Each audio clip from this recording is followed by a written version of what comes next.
Hello everyone! Gagawa tayo ng mozzarella cheese gamit lamang ang powdered milk. Simple lang yung ingredients pero titignan natin kung carry ba natin gumawa ng napakamahal na mozzarella cheese gamit lang yung simpleng powdered milk. Start na po tayo!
At sana po ay nagustuhan ninyo ang recipe natin ngayon na paggawa ng homemade mozzarella cheese gamit ang powdered milk.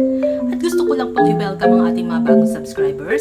Everyday muna po tayong nadadagdagan. Salamat po sa inyo. At kung kayo naman po ay bagong bisita lang sa aking channel at hindi pa nakasubscribe, click lang po ang subscribe button, itap ang notification bell para lagi kayong notified or updated sa ating bagong videos. Salamat po sa inyong panonood. Hanggang sa muli po, happy cooking, happy eating, and see you on my next video.